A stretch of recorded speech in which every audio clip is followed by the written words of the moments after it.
এখানে কমন তিনটি অঙ্ক দিয়েছে, যেটা প্রত্যেকেই প্রায় না প্রায় ভুল করে। অর্থাৎ এই তিনটি জিনিস থেকে অনেকেরই ভুল হয়, জানা জিনিস মনে হয় যে সবগুলো সেম। ওকে, তো এই √9 s² = 9 এবং লগ 1/1 মান কত। তো এই জিনিসগুলো নিয়ে আজকে আলোচনা করব, যেটা আমাদের প্রায় ভুল হয়। তো আমরা এটাকে ভালোভাবে শিখে রাখবো। এই যে √9 যেটা দেওয়া, সেটাকে আমরা প্রথমত জানি যে কত হয়, 3 হয়। এবং এখান থেকে যদি আমরা করি এক্সের মান কত হবে, আমরা জানি 3 হবে। আর এটা লগ 1/1 মান কত হয় সেটা নিয়ে একটু পরে আলোচনা করি। প্রথমে এই দুটার জোটটা ভাঙিয়ে দিই। তো এখন প্রশ্ন, এখানে √9 আছে, এর মান 3 লিখলাম, আর s² আছে, এটার মান 3 লিখলাম। তো এখন এই যে s²টা এই পাশে পার করলে সেটা কি হবে, s² = √9 হবে। সরি, স্কোয়ারটা উঠে যাবে, যে এর পাশে কী হবে, √9 হবে, তাই না? তাহলে x = √9। তো এর মান কত, √9 এর মান আমরা জানি 3, এখানে √9 এর মানও জানি 3। এখন প্রশ্ন, এখানে প্লাস মাইনাস কখন হবে, এই যে প্লাস কখন হবে, মাইনাস কখন হবে, এইটা নিয়ে মেন সমস্যা। এটার ক্ষেত্রে প্লাস মাইনাস 3 হবে না, এখানে প্লাস মাইনাস 3 হবে, এটা নিয়ে অনেকে বারবার কনফিউশন করে। তো কনফিউশনটাকে দূর করতে হবে ভালোভাবে। আমরা জানি যে কোনো সংখ্যা ধনাত্মক হলে তবে ওর বর্গমূল হয়। যেমন মাইনাস, এর বর্গমূল কখনোই হয় না, কারণ এটা কমপ্লেক্স নাম্বার। কমপ্লেক্স নাম্বারের কখনো বর্গমূল হয় না। ওকে, তাহলে আমরা এখান থেকে যেহেতু পাবো না, সেহেতু এখানে -3 পাওয়ার অপশান নেই। আর এখানে যেহেতু অঙ্কটা আছে √9 মানে কি, পজিটিভ নাম্বার, অর্থাৎ পজিটিভ সংখ্যা। তাহলে এর যদি আমরা বর্গমূল করি অবশ্যই +3 পাবো।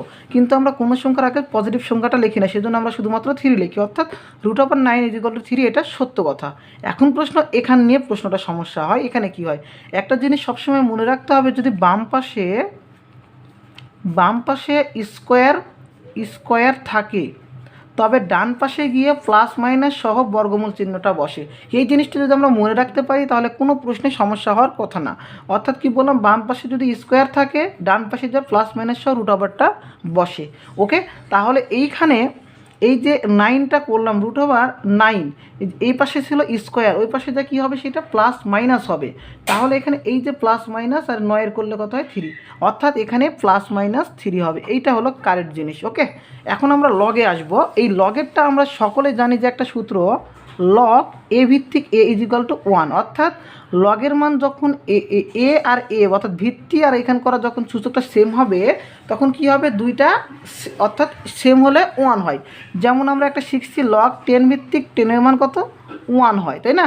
অর্থাৎ এখানে যেটা থাকবে এখানেও সেটা থাকবে, তখন সেটার মান কত হবে, 1 হবে। এটা আমরা সকলে জানি। কিন্তু এই প্রশ্নে তাহলে এটার মান কত হওয়ার কথা, 1, কিন্তু এই প্রশ্নে 1 হবে না, 1 হবে না। ওকে, কেন হবে না, কারণ আমরা লগ যখন শিখি a ভিত্তিক a = 1, এখানে একটা শর্ত শেখানো হয়েছিল। শর্তটা ছিল যে আমাদের 0-র চাইতে এর মানটা বড় হবে। 0-র চাইতে কী হবে, এর মানটা বড় হবে, কিন্তু এর মানটা কখনো 1 হবে না, অর্থাৎ এর মানটা কখনো 1 গ্রহণযোগ্য হবে না, তবে মাত্র এটা শর্তটা পালন করবে। অর্থাৎ এর মান কখনো 1 হওয়া যাবে না। অর্থাৎ লগ এই ভিত্তির জায়গায় যদি 1 থাকে, সেটা কখনোই মান দিবে না, অর্থাৎ সেটার মান ইরোর হবে। কি হবে, সেটা ইরোর হবে। ওকে, আশা করি এই 3টা কনফিউশন সকলের দূর হয়েছে।